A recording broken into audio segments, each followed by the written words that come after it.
Esse aqui é o tema da palavra que Deus me colocou no coração, coisas em nós que precisamos tomar cuidado. Tá? Algumas coisas em nós que nós precisamos tomar cuidado. Os nossos amigos e irmãos que estão visitando hoje, fique à vontade aí, tá? Você está num bom lugar, Deus está neste lugar. Aí, ó, tá acrescentando cadeiras, irmãos, ó. Quem crê que nós vamos acrescentar mais cadeira aqui? Eu estava conversando com a missionária João. A missionária João é uma mulher de fé, né, missionária? A missionária, pastor, pode aumentar a cadeira, pastor, pode aumentar a cadeira. A missionária... Depois, no final, ela fica ali na porta passando essa fé para nós, né, para todo mundo. Eu tenho também a mesma fé que ela tem, né? Às vezes a gente, como pastor, a gente fica assim, olha assim, a dificuldade, meu Deus, né? Olha lá, o Moisés ia trazer mais cadeira, né? Mas é bênção. Aqui no Congresso das Mulheres aqui, nós temos aqui, eu acho que uns 40 e poucas pessoas, eu acho, 40 e poucos. Mas no Congresso das Mulheres deu 90 cadeiras aqui, não foi, amor? A esposa contou, deu 90 cadeiras, então deu mais do que hoje, né? Deu mais do que hoje aqui, ó. Então, em nome de Jesus, diga comigo assim, em nome de Jesus, a obra vai crescer. E eu vou dizer um negócio para você aqui, depois você me cobra. Você pode me cobrar. Pode crescer o tanto que for, irmão Eric. Tem trabalho para todo mundo. Pode me cobrar, eu tenho. Tá aqui, tá tudo aqui, ó. Tá tudo aqui, ó. Me procura para você ver se eu não tenho um trabalho para você aqui dentro da igreja aqui. Pastor, Deus me livre, o sangue de Jesus tem poder. Corre não, irmão. Mas porque assim a obra, às vezes a obra cresce, aí fala, mas eu não vou conseguir exercer nada dentro da obra, porque a igreja está... Fica tranquilo, tem trabalho para todo mundo. Amém? Eu creio assim e Deus vai fazer coisas maravilhosas, tá bom? Olha, o tema da minha palavra nessa noite é esse. Coisas em nós que precisamos tomar cuidado. Tá? A palavra que eu vou ministrar aqui hoje, ela não tem a ver com uma pessoa, com duas ou pessoa específica. A palavra que eu vou ministrar aqui hoje tem a ver com a nossa vida de fé. De repente, alguma coisa que eu falar aqui, pode ser que fale com você especificamente.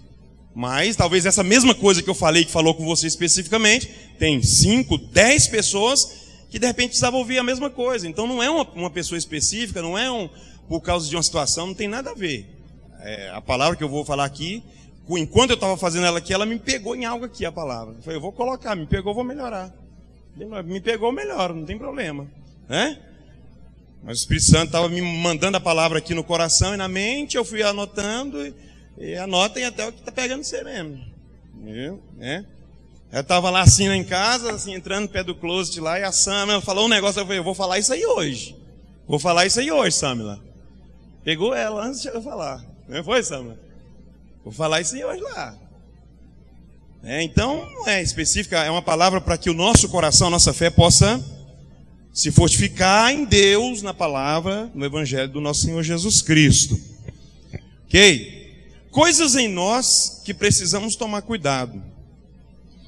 E a primeira que o Espírito do Senhor me ministrou no coração é a obstinação à desobediência. Uma coisa que eu e você precisamos tomar cuidado é a obstinação à desobediência. Grave bem essa palavra, nós vamos talvez falar essa palavra até o final da mensagem. Tá? Obstinação, o que é uma pessoa obstinada? A definição de obstinação, ela tem muito a ver com um apego forte e excessivo, além da conta, às próprias ideias. Então uma pessoa obstinada, ela tem um apego forte, excessivo às ideias próprias. É aquela pessoa que você nunca muda ela. Você não consegue mudar ela, porque ela é obstinada às ideias dela. Essa é uma definição de obstinação. Outra definição de obstinação é a resolução e empreendimento, persistência, sabe? Persistência, que a pessoa investe em algo. Ela é obstinada, sabe? A persistência, a pertinácia, né? A palavra, talvez você quase não ouve ela, pertinácia, naquilo que ela está investindo e fazendo. comportamento que mostra esse apego. Birra, uma palavra mais conhecida por mim, por você, é birra. Pessoa birrenta. Pessoa birrenta pode ser uma pessoa obstinada. E eu estou falando de um primeiro tópico aqui da minha palavra, que é a obstinação, uma coisa que existe em nós e que a gente tem que tomar cuidado, é a obstinação à desobediência. A gente, às vezes, é muito obstinado a desobedecer, né? Queremos algo que pode ser ruim para a gente, porém a gente quer a todo custo. Obstinado. Né? E essa obstinação ao erro, à desobediência, ela vai endurecer o coração, ou ela traz uma rigidez ao coração da pessoa. Ela é obstinada, o coração é duro, sabe? Nós nos ensurdecemos. Nós ensurdecemos porque somos obstinados. Aquilo que queremos, falam, instrui, mas como nós somos obstinados a desobedecer, a gente ensurdece. A pessoa fica ensurdecida. Sabe quando você está falando, parece que a pessoa não está ouvindo, ou aquele ditado popular antigo, entra aqui e sai aqui. Porque ela é obstinada. Parece que a pessoa obstinada, ela fica cega. Você está mostrando o erro para ela, você está mostrando o perigo para ela, mas ela é obstinada a desobedecer. Então ela é cega, ela não vai ver o que você está vendo. Porque você não é obstinado a desobedecer. Então você já vê o perigo logo, e você já se precaver para não cair, mas o obstinado, ele cai no precipício, porque ele é cego a isso. Né? O obstinado, ele também é insensível. Ele é insensível. Olha o que Atos dos Apóstolos vai dizer para nós, 7:52. Povo rebelde, obstinado de coração e de ouvido. Olha só, o surdo. A Bíblia está dizendo, obstinados de coração, que é duro, coração duro, obstinado é duro de coração. Não adianta falar, irmão, bate, não abre. E também de ouvidos, que é surdo para ouvir aquilo que está errado. Vocês são iguais aos seus antepassados, sempre resistem ao Espírito Santo. Sabe o que quer dizer essa expressão no final do texto? Sempre resistem ao Espírito Santo. Sabe o que quer dizer? Porque o texto vai dizer que são obstinados, coração duro e de ouvidos. E que vocês são, aqui está dizendo o texto, né, iguais aos antepassados, que eram duros de coração. E resistem ao Espírito Santo. Sabe por que o texto está dizendo que resistem ao Espírito Santo? Porque o Espírito Santo é o agente convencedor. Ninguém convence mais do que o Espírito Santo. Não tem ninguém que convence mais. Aí o texto está dizendo, vocês são tão obstinados que nem ao Espírito Santo, que costuma convencer de fato o homem, vocês não deixam ele convencer. Olha a obstinação. Olha como que a obstinação ela é perigosa. Porque quando a pessoa é muito obstinada a desobedecer, eu estou falando o que a Bíblia está dizendo, tá, irmãos? Nem ao Espírito Santo eles dão lugar. E olha que o Espírito Santo é que faz esse papel de convencer, hein, gente? Já viu quando você está insistindo com alguém, e aí alguém fala, não, deixa que o Espírito Santo vai fazer o papel. Olha aqui, se for obstinado, até o Espírito Santo tem dificuldade. Meu Deus do céu. Então, a obstinação é algo que a pessoa, ela planta no coração de forma que ela pode até ouvir o bom conselho, ou até ter certeza que aquilo que ela quer fazer não é bom. Não é bom. Porém, a pessoa deixa duas coisas tomar o coração dela quando ela é obstinada. Ela é tomada pela curiosidade e pelo orgulho. Já viu? Você fala assim, não vai, porque eu sei. Aí a obstinação faz ela ser curiosa. Comigo não vai dar certo, vai dar tranquilo, eu dou conta, eu sou esperto. Sansão, lembra de Sansão? Sansão brincou, porque ele estava obstinado. Foi brincando, achou que a força dele era muita. Quando ele brincou demais por causa da sua obstinação e a curiosidade, ou talvez eu possa dizer outra coisa, a desobediência, e ele caiu no precipício. E olha só que Sansão é uma das referências mais poderosas em força do Velho Testamento. É Sansão. Você pode pegar o Velho Testamento, em força, Sansão é uma das referências mais poderosas, gente. É ele. E foi brincar, por causa da sua obstinação ao erro, ao pecado, ele caiu. Ele não deu conta, Então, eu e você precisamos tomar cuidado, como está aqui o tema, com a obstinação à desobediência. Essa é uma das coisas que nós temos que tomar cuidado. Se eu e você parar para observar, já parou para observar? A criança, quando ela nasce, ela já nasce obstinada a fazer. Você pega a criança pequena, até a que está engatinhando já, né? Quando ela começa a andar, nem se fala, você tem que ficar atrás dela, senão ela vai derrubar coisa, ela vai derrubar vidro, quebrar vidro, pode se cortar. Mas você pega ela e você coloca, não vai, filho. Ela vai para o mesmo lugar. Sim ou não? Estou falando alguma besteira? Aí você, não, filha. Aí você coloca ela aqui. Ela está obstinada lá na estante. Eu quero a estante. Você pode virar ela para cá. A criança de colo, ela já nasce com uma certa obstinação humana, que é do ser humano. Talvez eu possa dizer até assim, né? Lá do nosso primeiro pai, lá, Adão. Que é esse pecado, essa curiosidade. Então, para pensar se isso não é verdade. Se a criança ela já nasce com isso, imagina a gente que depois que pega uma maturidade, uma ciência das coisas, não vai querer, de repente, poder entrar nessa onda, né, de querer achar que dá conta de alguma coisa que foi instruída a não fazer. Comigo não vai acontecer isso não. E a gente é obstinado. Então, o cuidado que nós precisamos tomar está até mais ligado em como precisamos fazer para não cair nessa obstinação. Talvez não é nem com a obstinação, porque você já nasce com ela. Talvez você não tenha que ter cuidado, não é porque você é obstinado, mas é em como você deve fazer para não cair nela. Todos nós temos um certo impulso, né? Aquele certo impulso, mas você tem que procurar saber como fazer ou como não cair nesse precipício que eu estou falando aqui, que é o meu primeiro ponto da minha palavra aqui, coisas em nós que precisam ter tomado cuidado, que é a obstinação à desobediência, Então, minha palavra para você aqui nesse primeiro ponto que eu estou falando com você, cuidado, o cuidado que eu e você precisamos tomar é com a obstinação à desobediência. Você pode proferir esse primeiro tópico para ficar gravado na sua mente? Diga-se obstinação à desobediência. Tá bom? Tome cuidado com isso. Alguém fala para você, você não acredita, você quer pagar para ver, que você é um ser humano, que você tem curiosidade. Aí eu falei de uma outra coisa que está dentro da obstinação. Quando a pessoa é muito obstinada, duas coisas, não é isso? Curiosidade e orgulho.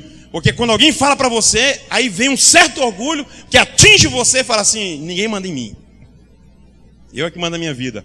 O orgulho de ouvir alguém poder obedecer, porque a questão é obedecer, gente. Quando você fala assim, você tem que obedecer, acabou. Você feriu a pessoa com uma flecha. Mas se você jogou deu uma flechada na pessoa, ela fica louca. Não, é tal. Então, duas coisas, está dentro da obstinação. Nossa, se a gente não tomar cuidado, é a curiosidade de poder saber se realmente isso é verdade. Será que não acredito não. E o orgulho, de repente, de ouvir uma instrução de alguém e não poder ou não querer aceitar. Então, cuidado com isso. Estou falando de coisas em nós que precisa ser tomado cuidado. Então, a primeira delas é obstinação à desobediência. E uma segunda coisa que eu aprendo que está em nós. Está em nós. Pesos e medidas. Pesos e medidas. Isso está em nós. A gente mede as coisas. A gente dá pesos e medidas para as coisas. Para que você vai fazer, o que você vai deixar de fazer. O que é para você relevante. O que não é relevante. Você coloca pesos e medidas. Se você vai fazer ou não. Se compensa ou não. A gente coloca peso. Aí eu estou trazendo aqui, lógico, especificamente em relação à nossa fé, porque eu não sou coach, para dar nenhuma palestra para vocês aqui de vida pessoal, né? Então, de repente, no meio da minha palavra, alguma coisa para o seu trabalho, para a sua vida pessoal, mas eu estou falando aqui da coisa espiritual, falando da sua vida de fé, falando do reino de Deus, e esse peso e medida que às vezes a gente tem dentro da gente, quanto às coisas de Deus, eu estou agora virando para as coisas de Deus, pesos e medidas quanto às coisas de Deus. Quais são os seus pesos e medidas quanto às coisas de Deus? Como que você pesa as coisas de Deus? Como você mede as coisas de Deus? Por exemplo, quando nós falamos de família e trabalho, o que é que mais pesa para você? Fala. O que é que mais pesa para você quando se fala de família e trabalho? Você está em dúvida, gente. Você está em dúvida, sério mesmo? Entre família e trabalho, o que pesa mais para você? Família, gente. Família. E quando a gente fala de sono e trabalho, o que mais pesa para você? Sono e trabalho. Eu tô falando, quando eu falo de, talvez eu até coloquei isso aqui errado, né? Tinha que ter colocado descanso, né? Estou falando de você descansar e trabalhar. Quando você coloca o trabalho como mais peso, você vai descansar menos. Você pode adoecer. Você pode adoecer. Você pode viver menos. Você pode ser que você não dê conta de alcançar os seus netos. Quando eu falo de... Eu vou mudar porque aí ficou errado, porque de repente vocês não entenderam. Quando eu falo de descanso e trabalho, o que deveria pesar um pouco mais para a gente é o descanso. Não é que você vai descansar e deixar de... Eu acho que vocês é muito inteligente para entender, não são, gente? Eu estou falando da pessoa que ela se envolve só nisso e tem que trabalhar, meu Deus do céu, ai, eu tenho que ganhar dólar, dinheiro, real e tal, e ela não descansa. Ela não descansa, meu Deus. Sabia que essa palavra é muito propícia para a igreja? Sabe por quê? Porque se você trabalhar demais, nem para o culto você vem, quando você vem, fica dormindo na cadeira. Estou falando uma besteira, irmãos? Então, o que eu quero pedir para você? Cuidado. Cuidado com as medidas e os pesos. Por que você está pesando mais o seu trabalho em detrimento do seu descanso?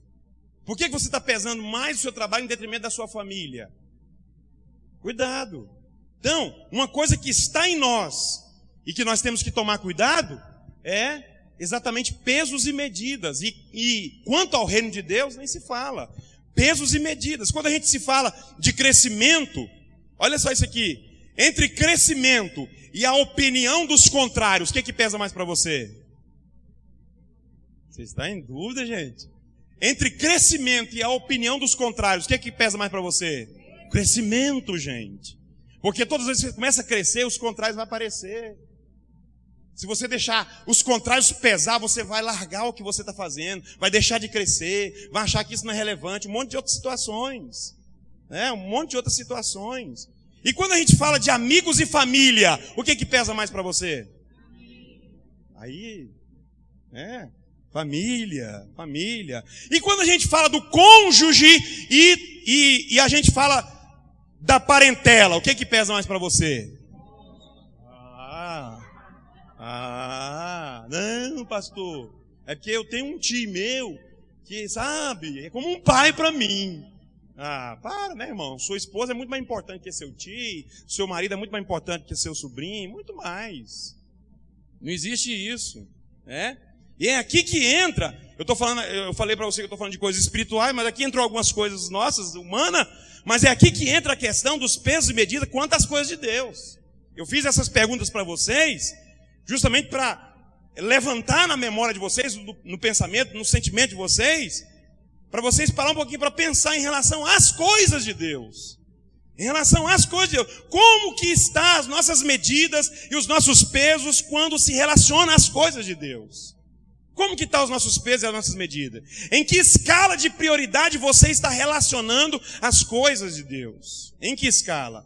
As medidas com que você mede as coisas à sua volta vai demonstrar o grau e o nível de aprendizado, de atenção, de amor, de valorização, de intimidade, de obediência, de fé, de gratidão que você tem por elas. Vou repetir. A medida com que você mede as coisas à sua volta, aí eu estou colocando tudo, tá? Família, amigos, Deus, igreja. Como você mede as coisas à sua volta, o grau, o nível, vai medir o quê? O seu aprendizado, a sua atenção, seu amor, sua valorização, sua intimidade, sua obediência, sua fé, sua gratidão. Essas coisas. Por exemplo, vamos dar um exemplo. Você é uma pessoa que valoriza muito estar perto de pessoas. Imagina que você é uma pessoa muito social. Porque tem gente que não é muito social não, né, irmão? Se ele puder ficar o máximo possível sozinho, ele, né? Mas imagina que você é uma pessoa que valoriza muito estar ao lado de pessoas. Então você tem um grau altíssimo de aprendizado e de atenção. Você tem um grau altíssimo de aprendizado e de atenção. Eu estou falando de peso e medida, tá? Quando você é uma pessoa que preza estar com pessoas, você é uma pessoa que as suas medidas é aprendizado. Você então gosta, a sua medida é atenção, você gosta de dar atenção para as pessoas. Então você gosta de estar junto delas. Você é uma pessoa que releva muito intimidade com Deus, então você tem um nível muito grande de amor, de valorização e de gratidão. Você gosta de ter intimidade com Deus? Seu peso e sua medida é de que quanto mais intimidade você tiver com Deus, melhor é? Seu peso é esse? Sua medida é essa? Então você é uma pessoa que tem um grande amor, uma grande valorização e uma grande gratidão a Deus. Que você gosta de ter intimidade com Ele. Você é uma pessoa que ama orar, isso aqui vem para nós, igreja. Você ama orar junto dos irmãos. Você não é aquela pessoa que gosta de se isolar na sua casa ou no monte. Tem gente que usa o monte para dizer que é de oração. Tem gente que usa o quarto da casa para dizer que é mulher de oração, é homem de oração. Conversa. Pessoa de oração reúne com a igreja para orar, irmão. Dia que você me disser, eu sou de oração, pastor, mas eu nunca te vejo na igreja orando comigo e com as suas irmãs, seus irmãos, para mim você não é de oração, não. Pessoa de oração, ela sai do aconchego, vem para o templo, irmãos, até o paralítico, a porta do templo, quando Pedro e João entrou ali, que curou ele na porta, a primeira coisa que ele fez foi entrar para o templo, ele não foi para a casa dele não, pelo amor de Deus. Tem muita gente errada quanto ao evangelho, quanto à Bíblia. O coxo à porta do templo, quando Pedro e João curou ele, a primeira coisa que ele fez, entrou junto para o templo. Você passou um dia inteiro de trabalho, você pode vir, eu estou falando de pessoas que podem, tá, irmãos? Eu quero que vocês me entendam, eu não estou aqui pecando contra ninguém. Tem gente que trabalha, tem gente que está enfermo, eu quero que você entenda. Seu pastor é muito inteligente para ficar cobrando de você uma coisa que você não pode. Por favor, por favor. Estou falando, à medida que você tem habilidade, pode. Você teve um dia e você vê, fala, rapaz, hoje, meu Deus me deu um dia poderoso. Eu pude ir e vir do meu trabalho para casa, nenhum mal me aconteceu. E às vezes até acontece alguma coisa igual aconteceu com o irmão Damião, né? Aquele acidente, lembra, Damião? Foi no dia que aconteceu o acidente com você estava aqui dentro da igreja, no mesmo dia, parece, no outro dia, ele estava com o punho machucado, meio que ralado, ele veio para a igreja agradecer a Deus. Ele veio para a igreja agradecer a Deus. Eu estou com o punho ralado, pastor, sabe? Eu estou com meio doendo o punho. Mas você anda com o punho, irmão? Eu estou só, irmão, tô só pegando sua experiência aqui para a gente... Sabia que você anda com o punho, não? Né? Então, a forma como a gente pesa e mede as coisas, vai dizer... O final delas, por exemplo, eu estava dizendo para vocês, se você é uma pessoa que preza ter intimidade com Deus, então o que acontece no final? Você é uma pessoa de muito amor, de uma valorização e de uma gratidão extrema a Deus. Que você preza por isso, né? Preza por isso. Orar junto dos irmãos, que eu estava falando aqui agora, então você tem um grau muito elevado de intimidade. Olha, escute isso aqui que é interessante, Deus me deu isso aqui, eu fiquei apaixonado. Você ama orar com os irmãos? Você ama vir para a igreja orar com a igreja, com o seu líder? Você ama isso? Então você tem um grau de intimidade muito grande. Não só com Deus, mas com os irmãos. Porque tem gente, sabe o que acontece? Ele diz assim, é que eu sou íntimo de Deus. Parece que está bebendo um suco gostoso. Eu sou tão íntimo de Deus, pastor. Tomando um suco gostoso, irmão, você dá assim, sou tão íntimo de Deus, aí você vai procurar Ele, não tem intimidade com ninguém, com a igreja, com ninguém. Você é uma pessoa que ama orar com os irmãos, você é uma pessoa que ama estar com os irmãos, você é uma pessoa que ama pegar na mão dos irmãos, olhar dentro dos olhos deles e dizer, bom dia, ou boa semana, né, que na verdade a gente fala sempre boa semana, né, boa semana para você, meu irmão. Hoje é domingo, segunda-feira seja poderosa para você, que essa semana seja frutífera para você. Você é essa pessoa? Você é essa pessoa que ama essas coisas? Então o seu grau de intimidade é grandioso e poderoso. E não só com Deus, mas com a igreja também. A gente não tem que ter assim só, na vertical. A gente tem que ter também assim na horizontal. A gente não está vivendo lá, irmão. A gente está vivendo aqui. Então é intimidade na horizontal, intimidade na vertical. Né? Pode até fazer o sinal da cruz se você quiser. Mas só isso, tá? Eu tenho intimidade assim e assim. Né? Então é isso aí. Tá? É isso aí. Você é uma pessoa que ama passar alguns minutos com a palavra de Deus. Você é essa pessoa que ama passar alguns minutos com a palavra de Deus. Então você tem um nível muito profundo de aprendizado, de intimidade também, de valorização também, fé e atenção. Você ama passar alguns minutos com a palavra, ó. Ou você é daquelas pessoas que só ouve quando está aqui. Você só ouve um versículo quando está na igreja. Você só ouve um versículo quando você liga o seu celular e entra no Instagram e alguém colocou um texto bíblico. Você é meu pastor, não faltará. Mas foi alguém que colocou para que você viesse ver. Ou você é daquele que para dentro da sua casa alguns minutos e vai ter intimidade com a palavra. Qual que é o seu peso e a sua medida quanto às coisas de Deus? Eu estou falando aqui de um ponto que nós temos e que a gente tem que tomar cuidado. A gente tem, irmãos, pesos e medidas. E não adianta a gente falar que não tem. Todos nós temos os nossos pesos e as nossas medidas. E sabe o que eu vou dizer para você, quem me ouve? Sabe o que quebra os nossos pesos e medidas erradas? É a presença de Deus em nós. Quando Ele vem e Ele começa a morar em nós, os nossos pesos e medidas errados começam a ser quebrados. Começam a aparecer os pesos e medidas do nosso Senhor.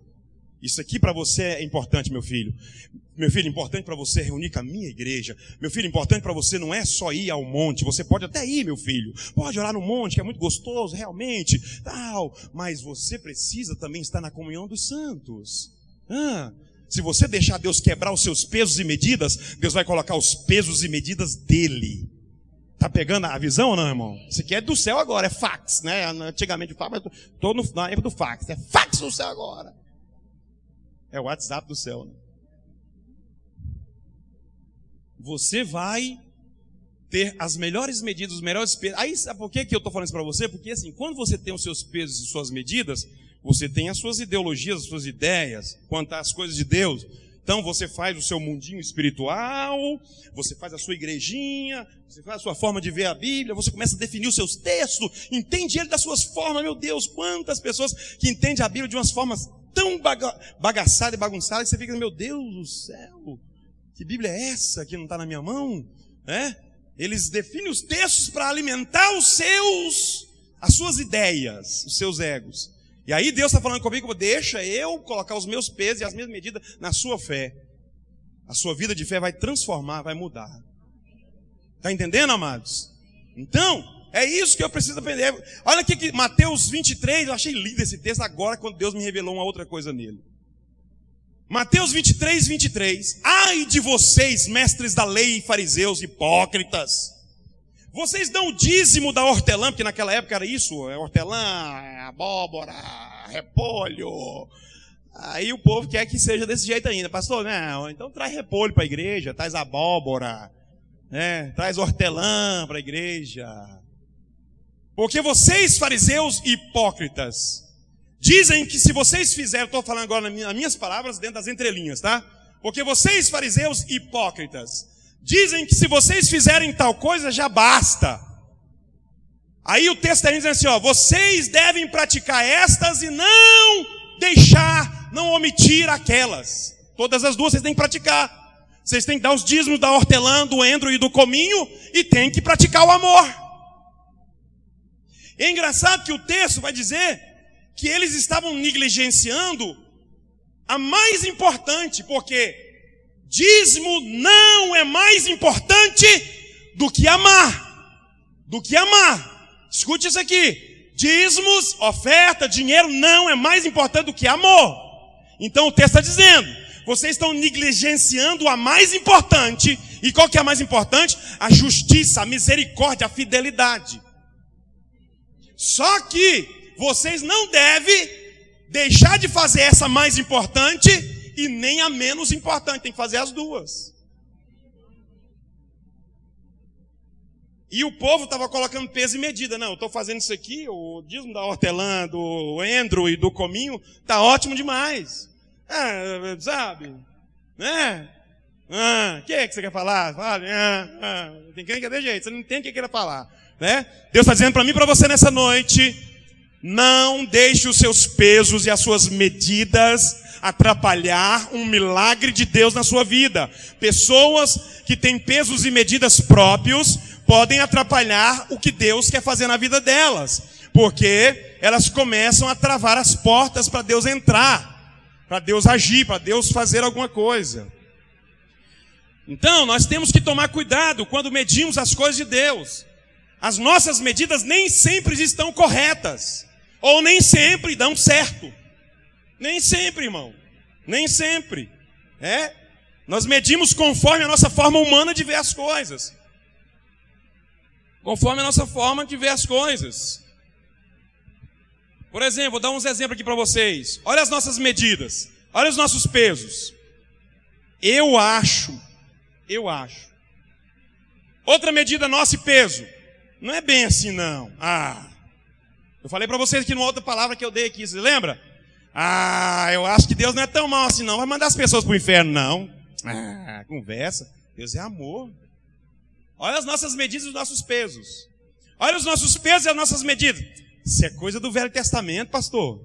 Nossas medidas e nossos pesos. Olha as nossas medidas e os nossos pesos. Isso foi na época da lei. Agora nós estamos na graça.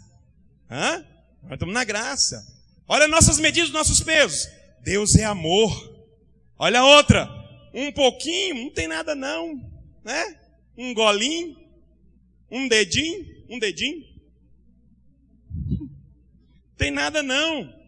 Nossos pesos e nossas medidas.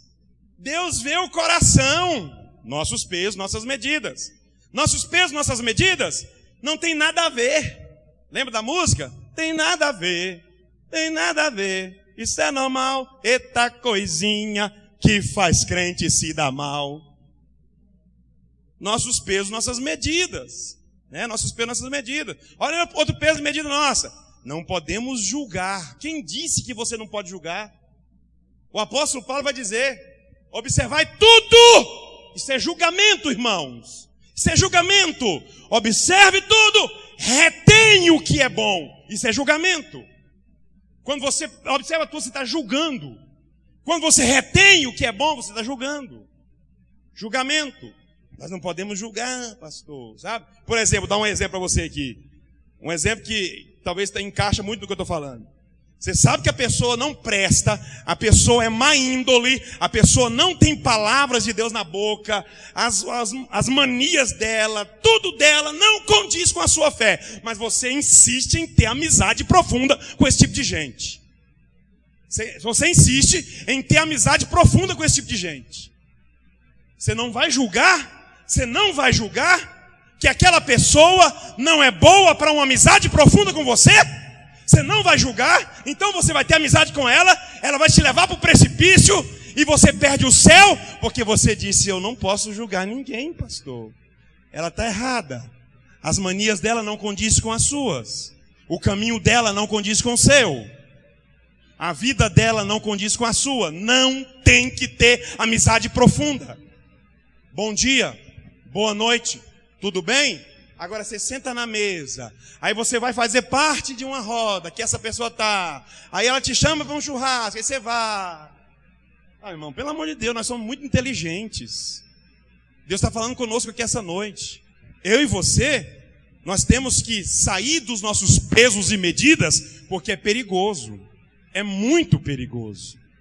Eu vou dizer uma coisa aqui, porque talvez isso aqui é meio que inconcebido por muitas pessoas, mas eu vou dizer para você sem medo de errar. Escute o que eu vou dizer para você aqui. Você veio para Jesus, você decidiu entregar sua vida para Cristo, você decidiu servir a Deus. Tem muita gente que você vai ter que parar de andar com ela. Tem muita coisa que você vai ter que deixar de falar.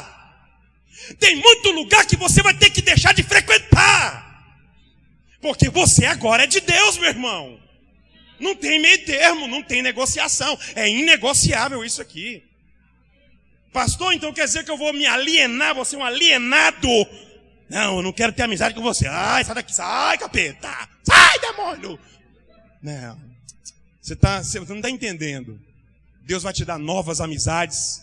Deus vai te dar novas pessoas para você conviver. Meu irmão, é muito gostoso o que Deus faz. Deus renova tudo.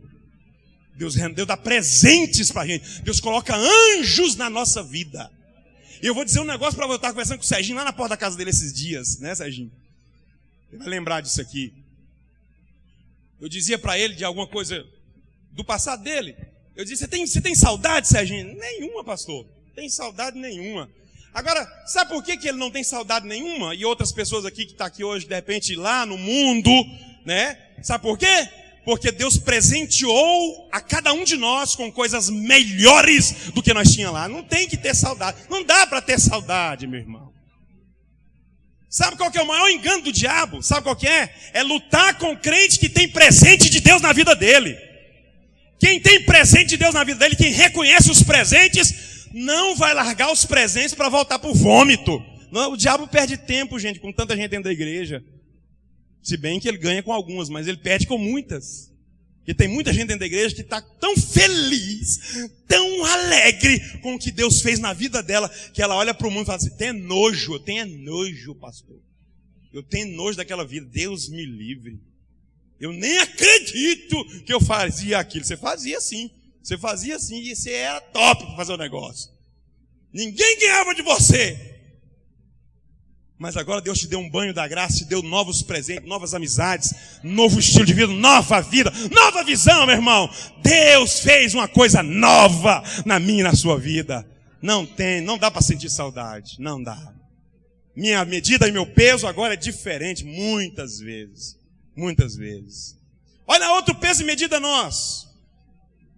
Não precisa de tanto assim, né? Tá demais, não precisa disso tudo não. O que eu estou falando? Eu estou falando de coisas em nós que precisa ser tomado cuidado. Que nós precisamos tomar cuidado. Primeira delas, obstinação à desobediência. Segunda, pesos e medidas quanto às coisas de Deus. Terceira, olha a terceira coisa que eu e você temos que tomar cuidado. O egoísmo. Egoísmo.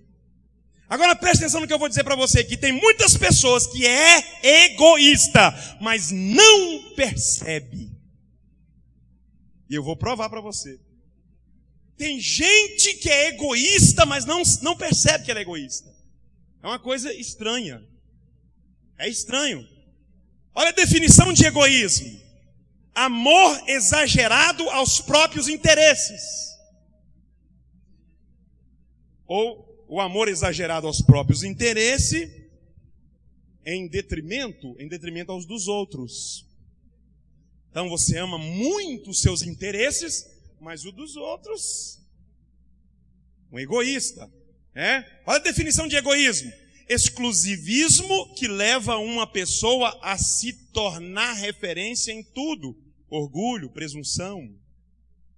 Olha alguns exemplos de egoístas que muitas das vezes não percebem que são egoístas. Primeiro, quando alguém vai fazer algo, a pessoa fica medindo o tempo todo aquilo que ela está fazendo. Por exemplo, dizendo assim, eu faria melhor. Dentro de si. Eu estou falando para você, é uma coisa, é natural. Ela não percebe. Quando ela pensa, ela está falando assim, se fosse eu. Ela acha que isso não é ofensivo, que não é nocivo, mas é um certo egoísmo que ela tem. Eu faria melhor. Acho que poderia, não precisava ser assim. Eu faria assim. Isso é um egoísta. O egoísta fica medindo as coisas e falando como faria. Egoísmo. Egoísmo. Você está gritando demais. Não, está calmo demais. Sabe? Esse tipo de coisas faz parte de um egoísmo. Eu estou falando de coisas que você não percebe. Nossa, pastor, então eu sou. Pegou? Eu não sabia O egoísmo é esse aí, porque a definição de egoísmo é o exclusivismo que leva uma pessoa a se tornar referência em tudo. Ele fica se referindo ao que o outro está fazendo. Se fosse eu faria diferente. Entendeu? Ele começa a se referir, começa a colocar como referência. O que eu faço é bem diferente, eu faço mais rápido. Então é um certo egoísmo incubado, uma coisa que você não consegue perceber. Você não percebe. Não percebe. Segundo, um egoísmo que você não consegue perceber, quando a pessoa fica demonstrando amor exagerado como quem para humilhar alguém que está à sua volta, ou para mostrar que ele sim é quem ama de verdade. Quem ama de verdade. Ou sabe fazer tal coisa de verdade. Então, como que é o egoísmo que você não percebe? Você tem um amor exagerado e muitas das vezes esse amor exagerado é para humilhar alguém que está do seu lado. Uma vez eu vi um casal, a forma como eles dois passavam perto de você, perto de alguém, era uma forma como assim, nós somos unidos, ó nosso amor, oi, não dou conta de assoviar, né? Eu amo, egoísta, é um egoísmo, isso é um egoísmo lá, né, para humilhar as pessoas. Aí, essas coisas a gente não percebe. Eu e minha esposa, irmãos, nós já tivemos, na verdade, que lidar com uma pessoa egoísta que sempre achava oportunidade para querer humilhar eu e ela na frente das pessoas. Um dia, essa pessoa, nós estávamos reunidos num jantar.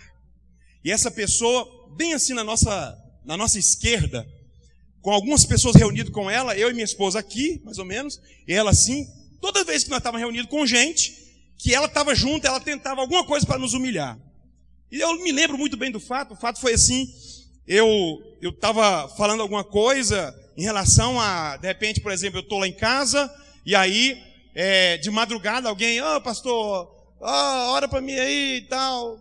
Queria uma oração do Senhor aí, eu estou lá, cansado, dormindo e tal. Uma oração, que eu estou falando de coisas que você pode esperar para amanhã, pode esperar para um culto, para você vir aqui, para que eu possa orar com você pessoalmente, ungir você, colocar minha mão em você, a pessoa, e tal. Aí a pessoa da nossa esquerda falou assim, qualquer hora que me chamar de madrugada, eu oro. Tem esse negócio comigo não, pode levantar qualquer hora da madrugada que eu oro. Egoísta, esse é um tipo de egoísta. Só que esse aqui já é mais visível, né, irmão? Egoísta mais visível. Pessoas que estão ali e que ela quer te humilhar, mostrar que ela sabe fazer melhor que você, e essas coisas do tipo, né? Essas coisas assim, né? Outra coisa, a pessoa egoísta, em alguns casos, até na sua frente ela corre para fazer as coisas, para mostrar que sabe melhor que você.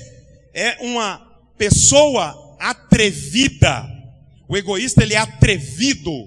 Pessoa atrevida. A pessoa atrevida é aquela que faz o que você não pediu para fazer.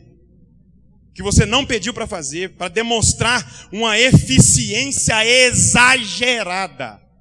O egoísta, ele quer mostrar uma eficiência exagerada, para se sair melhor que os outros. E na maioria das vezes, eu vou dizer um negócio para você aqui, na maioria das vezes, essa pessoa se arrebenta para sustentar o seu egoísmo. Ela se arrebenta, ela não dá conta de fazer, mas como ela quer sustentar o egoísmo dela, que ela é melhor que todo mundo, ela se arrebenta, mas ela faz. E é o que aconteceu com essa pessoa que estava humilhando eu e minha esposa de vez em quando. Se arrebentou, não deu conta de fazer mais, não deu conta de orar mais, não deu conta de fazer mais nada. Egoísta demais. Coisas que nós devemos tomar cuidado. Egoísmo. Coisas que nós devemos... Irmãos, sabe qual que é a nobreza de um homem? Eu aprendi isso, é reconhecer e consertar suas rotas. É reconhecer e dar a vez. Quando você se mostra nobre, quando você reconhece, isso aqui eu não tenho habilidade. Isso aqui é o Serginho. Isso aqui eu não tenho habilidade, isso aqui é a Sâmila. Eu estava lá em casa, e eu fazendo a palavra, e aquela agonia. Vocês estão achando que é só vocês que estão agoniados para fazer a palavra, né? E eu, meu Deus, me usa, meu pai. Tanto pregador pregando lá. Aí eu falei para minha esposa, eu tenho que preparar uma palavra aqui, que você está meio complicado na palavra lá na igreja, né? Eu tenho que arrumar uma palavra aqui. Deus, me dá a palavra, me dá a palavra. Aí Deus falou, fica tranquilo, filho, fala aí sobre essas coisas aqui. deixa de besteira, né? Mas eu reconheço, eu sou pastor da igreja, e qual que é o problema de eu reconhecer que aqui tem gente melhor para pregar do que eu? Egoísta demais, eu sou melhor. Quando eu prego, irmão, os irmãos arrepiam. E o egoísta, ele se sente, né? Porque o egoísta não pode elogiar de jeito nenhum. Se você elogiar o egoísta, você está ralado, porque ele vai igual um papo de anjo, né? Que não aguenta muito e estoura. Bum! Então, cuidado. Uma das coisas que nós temos que tomar cuidado é o quê? É o egoísmo. Tá? Uma outra coisa que eu e você precisamos tomar muito cuidado, que está em nós. Eu estou falando de coisa que está em nós, não é assim o tema? Coisas em nós que nós precisamos tomar cuidado. Primeiro, obstinação à desobediência. Segundo, pesos e medidas nossos quanto às coisas de Deus. Terceiro, egoísmo. E o quarto, desequilíbrio. Nós somos pessoas muito desequilibradas, irmãos. Eu tenho que tomar cuidado com isso. Desequilíbrio. Tá? Provérbios 25, 28. Como a cidade derribada, que não tem muro, assim é o homem que não pode conter o seu espírito. Pessoa desequilibrada. Pessoa desequilibrada. Então, o desequilíbrio muitas vezes está em nós. Nós temos que tomar cuidado com ele. Nós precisamos tomar cuidado. Nós temos que ser temperados. A nossa forma tem que ser correta. O temperado, ele tem a forma correta. Ele é correto para fazer as coisas, porque ele é temperado. Correto para falar, correto para agir, ele é temperado. A gente vai aprendendo ao longo do tempo, né, irmãos? A gente vai aprendendo, né? Então, nós estamos aprendendo hoje que algumas coisas que nós temos que arrancar de nós, que faz parte da nossa vida, tem que tomar cuidado, na verdade. Uma delas é o desequilíbrio. Porque não estamos conseguindo mostrar o sabor da vida com Deus para o mundo, muitas das vezes, de forma mais abrangente. Porque a gente, às vezes, é destemperado, é desequilibrado, desregrado, né? Essa forma correta, abrangente, de mostrar o gosto da vida. Quem é que ama servir a Deus? Diga amém. É gostoso ser de Deus, gente? É gostoso estar na igreja? Sim ou não, irmãos? Por isso só porque eu pedi não, né? Então, esse gostoso, essa alegria. Eu estava conversando com a missionária Jo esses dias, ela estava chorando de lá, eu chorando de cá. Eu sou chorão também, viu, Jo? Viu, evangelista? Também sou chorão, viu? Talvez não mais que você, né? Mas eu sou chorão. Aí eu estava conversando com a missionária Josânia e ela chorava de lá, eu chorava de cá. Estava conversando com a irmã Daniela sobre o acidente do irmão Damião e ela chorava de lá, eu chorava de cá.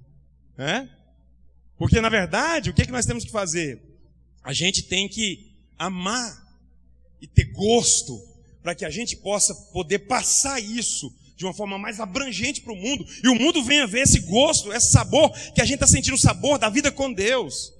Mas às vezes a gente é muito desequilibrado, então a gente não tem como passar uma coisa temperada, né? Que o desequilíbrio é justamente aquele arroz muito salgado, ou muito sem sal, é desequilíbrio. Está desequilibrado o negócio aí, né? De vez em quando, né, Sama? De vez em quando, né? De vez em quando a Sama doça um pouquinho de sal lá no arroz, na carne. Aí eu falo, o velho aqui tem problema, o velho aqui tem um problema aqui que não pode comer muito sal não, gente. Né? E aí o que acontece? A gente às vezes é desse jeito, então não dá para você chegar no mundo muito salgado e poder pregar que é gostoso estar na igreja, é gostoso ser de Deus, amigo, vamos para a igreja, mas isso é muito salgado, é santo demais da conta, salgado demais, né? Isso é muito bitolado. Aí você também vai para o mundo chamar alguém para vir para a igreja e você também não é temperado ao ponto, você é muito sem sal, muito sem graça, muito carnal, sabe? Muito carnal. Então a gente está tendo dificuldade para passar o sabor da vida com Deus para o mundo porque a gente está desequilibrado. A gente tem que equilibrar. E uma das coisas que a gente tem que tomar cuidado, que está em nós, é o desequilíbrio. Eu acho que a gente, deveras, a gente já nasce com um certo desequilíbrio. A mãe e o pai tem que falar, não pode, perigoso. O pastor também é desse jeito, irmão. Bem, é perigoso, irmão. Cuidado. E vai cair nos cabelos todinho. Que vai ficando doido. Se tivesse cabelo, tava branco. Da conta. E aí, esse equilíbrio vai sendo dosado na nossa vida. Eu e você precisamos tomar cuidado com o desequilíbrio, porque a gente às vezes nasce com essa coisa aí. Quando vamos usufruir das coisas dessa vida. Olha só que coisa interessante quanto ao desequilíbrio. Às vezes, quando a gente vai usufruir das coisas dessa vida que Deus deixou pra gente, Deus deixou as coisas dessa vida pra gente. A gente extrapola aos níveis, a gente passa da conta. E é coisas que Deus deixou, a gente passa da conta e peca naquilo que Deus deixou. Deus deixou pra você, mas você passou demais, pecou. É desequilíbrio. O desequilíbrio faz você pecar naquilo que é bom. Desequilíbrio faz você pecar naquilo que Deus deixou pra você. Mas é desequilibrado demais, pecou naquilo que Deus deixou pra gente. A gente passa, peca, ignora Deus, ignora tudo. Então, tem que tomar cuidado com o desequilíbrio. Crente, escute isso aqui, crente tem que procurar o equilíbrio, gente. Crente é um povo na terra que tem que procurar ser equilibrado. Você tem que procurar ser equilibrado em tudo. Equilibra a sua vida, equilibra as suas contas, equilibra aí, seus níveis aí de estresse, cuidado com as coisas aí que tem, trazendo coisas perigosas para a sua vida. Tem que ser equilibrado, tem que ser equilibrado. Tá? Então, humanamente falando, a gente às vezes é totalmente desequilibrado. A gente precisa tomar muito cuidado com isso. Muito, mas muito mesmo. Já viu? Que de vez em quando acontece assim, ó. A pessoa, ela vai reunir com uma roda de amigos que não é cristão. Aí a roda de amigos está contando piada indecente. Fica parecendo, sabe o quê? Sabe o que parece quando acontece? Aí o crente entra na roda de amigos. Vou contar ontem também, agora eu. E vai contar uma piada indecente também. Meu Deus do céu. Que desequilíbrio. Que falta de controle de você entrar na roda de alguém que não é crente e você ouvir uma piada e começar a contar também. Que desequilíbrio é esse, gente? Já parou pra pensar nisso? Sabe o que parece? Parece que soltou o crente de uma jaula que estava 1000 anos sem ver gente. Soltou o crente da jaula. Ele nunca faz 1000 anos que ele não ouve uma piada. Aí ele entra. Pá, deixa eu contar uma também. Tá. Ué, eu estou falando com conhecimento de causa. Eu estava num comércio aqui do setor. Estou lá no comércio conversando com o dono do comércio. Chegou um evangelista. Que eu conheço há muito tempo aqui. Né, um senhor. O evangelista chegou. Aí quando ele chegou no ambiente, ele estava lá. Aí, né, o dono do comércio não é cristão, então ele tem toda a liberdade de fazer o que ele quiser, contar, falar o que ele quiser. Ele não é cristão, não serve a Deus. Então ele começou a falar um negócio lá. Aí o evangelista entrou de uma vez e tal, sei que lá, começou a contar piada de mulher indecente. Eu falei, rapaz, eu peguei e saí de fininho. Ai, como que... Doeu. A gente, parece que quando a gente vai misturar com as pessoas que não são cristãs, porque a gente também não pode ser alienado. Eu falei para você que tem que ter amizade profunda, mas você tem que ter relacionamento. Bom dia, tudo bem? Como é que você tá? Tudo tranquilo? Amizades profundas são perigosas com pessoas que não professam a mesma fé que você. Mas agora você parece que saiu de uma jaula que está há 1000 anos sem ver gente, sem ver piada, sem ver alguma coisa. Eu quero contar também. Deus está falando nessa noite aqui, cuidado com o equilíbrio. Cuidado com o desequilíbrio, desculpa. Cuidado com o desequilíbrio. Esse desequilíbrio, ele existe, ele está às vezes dentro de nós. E a gente tem que tomar cuidado. Segunda carta de Timóteo 1,7. Porque Deus não nos deu espírito de temor, mas de fortaleza, e de amor, e de moderação. Em outras traduções, não nos deu o espírito de covardia. 2 Pedro 1,5-7. Estou terminando a minha palavra. E vós também, pondo nisso mesmo toda diligência. Diga comigo, diligência. É o mesmo equilíbrio, tá, gente? Diligência. Olha só. Acrescentai na diligência a fé. Diga a fé. Acrescentai na diligência e na fé a virtude. Diga virtude. Olha só aqui que o texto de 2 Pedro 1,5-7. Acrescentar nessas coisas também a ciência, que é a sabedoria. Entendimento. A ciência é entendimento. E na ciência, agora vem o que eu estou falando que é o equilíbrio. A temperança. Seja temperado. Acrescente. Sou cheio de fé. Mistério, manto. Mas não tem temperança. É salgado demais. Quer que todo mundo seja santarrão. Quer que todo mundo seja como ele pensa que tem que ser. Cadê a sua temperança? Acrescentar na vossa fé. Acrescentar na vossa virtude. Acrescentar na vossa diligência, acrescentar e também na sua ciência, porque você sabe demais, mas você é destemperado. Você sabe demais, mas você é desequilibrado. Fala besteira, age de forma errada. acrescentai a temperança, a paciência, a piedade, a fraternidade, e a fraternidade termina com uma palavra que eu quero falar para você, que termina com uma palavra chamada amor. A última coisa que você tem que inserir é o amor. Só que eu aprendi uma coisa: se você não for uma pessoa temperada, que você tem cautela, que você é diligente, não adianta você falar que ama. O amor não combina com gente destemperada. Não existe amor, não dá para combinar amor com gente, na verdade o tema é desequilibrado. Pessoas desequilibradas não dá para combinar o amor com ela. Porque a pessoa desequilibrada, ela fala besteira, ela fala na hora errada, ela xinga, ela é desequilibrada. Como que ela vai dizer que ama, se ela está falando que ama aqui, mas depois ela já está xingando e escorraçando alguém? Olha como que termina o texto. Coloca nessas coisas tudo aí, o amor. Se não tiver isso aí, principalmente temperança, não pode dizer que ama. É impossível a pessoa dizer que ama, de verdade. Gálatas 5, 22, 23. Mas os frutos do Espírito é o amor, o gozo, a paz, longanimidade, benignidade, bondade, fé, mansidão, temperança. Equilíbrio. Coisas que nós temos que tomar cuidado. Desequilíbrio. Nós muitas das vezes somos desequilibrados. Olha que engraçado, gente. O texto de Gálatas, ele termina assim, ó. Benignidade, bondade, mansidão, temperança. As primeiras são amor, gozo, paz, longanimidade, benignidade, bondade, fé, mansidão, temperança. Aí termina assim, ó. Contra estas coisas não existe lei. Sabe o que quer dizer o texto? Como não existe lei? Uma pessoa equilibrada, não tem como alguém repreender ela. É isso que o texto está dizendo. Contra uma pessoa que ama, não há repreensão, meu irmão. Olha o que o texto está dizendo. Pessoa cheia de paz, longânimo.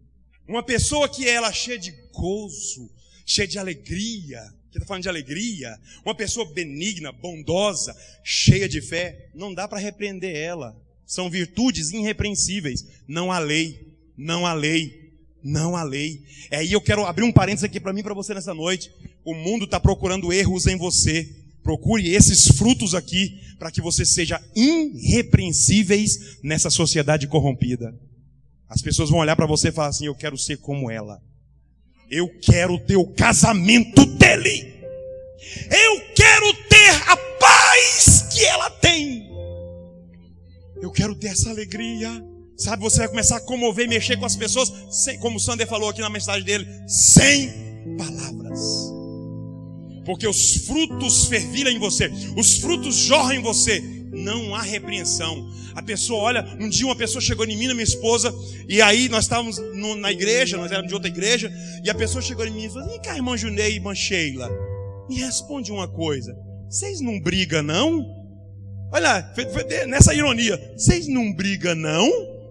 Eu falei assim: irmão, como todo casal, a gente às vezes tem nossas divergências, mas eu nunca vi vocês brigar. Nunca vi vocês brigar. Eu falei: não, assim não. A gente diverge em algumas coisas, mas a gente se assenta e conversa e chega em um denominador comum. Isso faz muito tempo, né, amor? Assim que nós chegamos para o setor, muito tempo. Por quê? Não há lei, não há repreensão. E a sua vida vai falar mais alto do que as suas palavras. Do que as suas palavras. Você pode ficar em pé comigo? Eu coloco vocês para ficar em pé, para vocês ficarem tranquilos que já vai terminar, mas vai aqui mais meia hora. Estou brincando, gente. Não é possível. Não é possível. Mas eu estou colocando vocês para ficar em pé, só para me dizer para vocês uma coisa, eu termino aqui, porque eu não posso deixar passar. São coisas que a gente tem que tomar cuidado. Repita comigo: obstinação à desobediência. Coisas que eu e você temos que tomar cuidado, que está em nós. Diga assim: pesos e medidas quanto às coisas de Deus. Cuidado. Terceiro lugar, o que eu e você temos que tomar cuidado? O egoísmo que às vezes está em nós, a gente não percebe. Diga: egoísmo. Quarto lugar, que eu acabei de falar para você, o desequilíbrio. Você precisa, eu preciso, nós precisamos tomar cuidado com o desequilíbrio. Tem muita gente entrando em ruína porque é desequilibrada.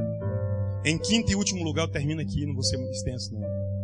Nós temos que tomar cuidado com a apatia. Você sabe o que é apatia? Nós temos que tomar cuidado com a apatia. O estado da alma não suscetível à comoção. Uma pessoa apática, eu tenho que falar isso aqui hoje, por favor. Já vamos ter, se os obreiros que vai servir a ceia que quiser se retirar, pode fazer isso. Mas eu tenho que falar isso. Nós temos que ser pessoas que tomem cuidado com a apatia. É não suscetível à comoção ou interesse, insensível, indiferente. Sobre tudo que eu e você falamos aqui, escute isso aqui, eu termino aqui. Quem me ouve? Sobre tudo que nós falamos aqui, em muitos casos, nós precisamos de tratamento. Quem me ouve? O que eu falei? Eu falei sobre o desequilíbrio. Eu falei sobre obstinação, a desobediência. Falei sobre pesos e medidas que nós temos nossos mesmos em relação à coisa de Deus.